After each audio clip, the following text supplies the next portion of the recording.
Clear कर पाएंगे वो लोगों का बीओई एग्जामिनेशन। ओके, तो इस वीडियो में हम लोगों शुरू से स्टार्ट करेंगे, जो कि बहुत इम्पोर्टेंट है। ये टॉपिक बेसिक ऑफ मेजरमेंट, ये सबके लिए इम्पोर्टेंट है, जानना ज़रूरी है कि मेजरमेंट हम कैसे करते हैं कोई भी एक फिजिकल क्वांटिटी का। ओके, तो चलिए शुरू करते हैं। देखिए, कोई भी एक फिजिकल क्वांटिटी, उसमें दो चीज़ इन्वॉल्वमेंट रहता है जब हम उसको रिप्रेजेंट करते हैं। एक रहता है वैल्यू और दूसरा रहता है यूनिट। ओके, कुछ वैल्यू हम लिखेंगे और उसमें एक यूनिट लिख के उसको हम रिप्रेजेंट करेंगे। सपोज अगर मैं आपको कहूँ कि ड्रम का प्रेशर आपका कितना है, तो थोड़ी आप बोलिएगा कि नहीं ये 100 है। ओके, ये तो वैल्यू बोल दिया आप, लेकिन 100 क्या चीज़ है, 100 क्या है? तो कंप्लीट आप इसको रिप्रेजेंट करने के लिए आपको बोलना पड़ेगा कि 100 kg per cm square. Okay,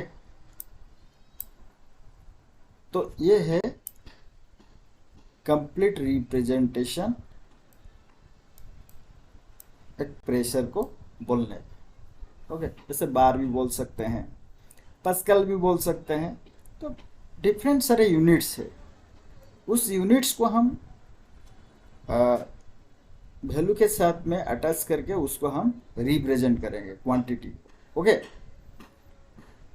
तो ज़्यादातर जो बीओई एग्ज़ाम है उस पे जो यूनिट्स क्वेश्चन, जैसे आपको न्यूमेरिकल क्वेश्चन आएगा तो उसमें जो यूनिट्स रहेगा ना वो एसआई यूनिट रहेगा। ओके, तो अभी अगर मैं आप लोगों को पूछूं कि पावर के साथ, ये जो पावर के साथ ये मास का रिलेशन क्या है?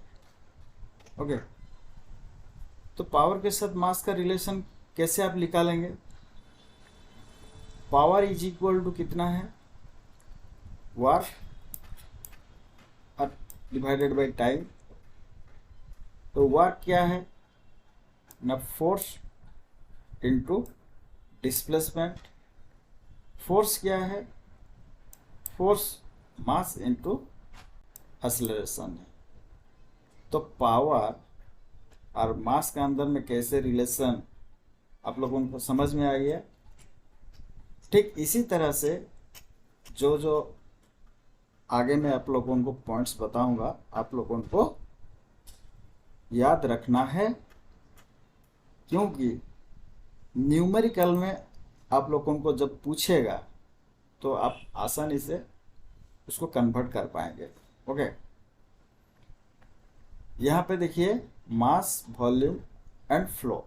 देखिए बहुत सारे यहाँ पे फार्मूला हम लिखे हैं, बाकी आप लोगों ने इसको याद रखिएगा। मैं तो आप लोगों को पढ़ के बता नहीं पाऊंगा, आप लोगों ने इसको एक कॉपी में नोट कर लीजिएगा। जैसे देखिए ये एक इम्पोर्टेंट है, 1 मीटर क्यूब कितना लीटर है। लीटर में अगर कन्वर्ट करना है तो 1 metre cube is equal to 1000 litre. Okay, वैसे फोर्स 1 kgf कितना न्यूटन है। मान लीजिए अगर आपको न्यूटन में वैल्यू को रिप्रेजेंट करना है तो 1 kgf is equal to 9.81 newton. तो ठीक इसी तरह से यहाँ पे प्रेशर का भी कन्वर्जन हुआ है, यूनिट कन्वर्जन हुआ है। तो ये सबको आप देख लीजिएगा। 1 atm 760 mmHg, okay, is equal to 1.033 kg per cm square is equal to 1.013 bar. तो इस तरह से ये सब जितना सारा सब यहाँ पे लिखा हुआ है यूनिट कन्वर्जन, आप इसको लिख के याद रख लीजिएगा। ओके,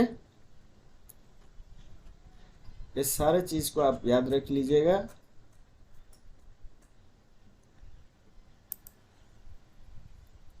यहाँ पे देखिए वर्क एनर्जी पावर, उसका यूनिट कैसा है, कैसे हम यूनिट चेंज कर रहे हैं। ओके, पावर किलोवाट में, फोर्स इनटू वेलोसिटी, उसका साथ में रिलेशन है। अगर फोर्स इनटू वेलोसिटी दिया होगा तो पावर को आप कैसे निकाल सकते हैं। ओके, हाइड्रोलिक पावर, अगर पास्कल किलो पास्कल में प्रेशर है, डिस्चार्ज मीटर क्यूब पर सेकेंड है, तो हाइड्रोलिक पावर कैसे आप किलोवाट में कर सकते हैं। तो ये सारे फार्मूला को अगर आप याद रखेंगे तो आप इजीली क्रैक कर पाएंगे। ओके, यहाँ पे भी दिया है gas law, PV is equal to MRST, पर P is pressure in KPa kilo pascal, V is the volume in metre cube, M is the mass in kg, RS क्या है ना, specific gas constant kilo joule per kg। ये सारे चीज़ को आप लोगों को याद रखना है। Okay, density of any gas at NTP, NTP में नॉर्मल टेम्परेचर प्रेशर में क्या होगा ना, गैस का डेंसिटी क्या होगा ना, मोलर मास डिवाइडेड बाय 22.4, उसका यूनिट क्या होगा kg पर मीटर क्यूब। ओके,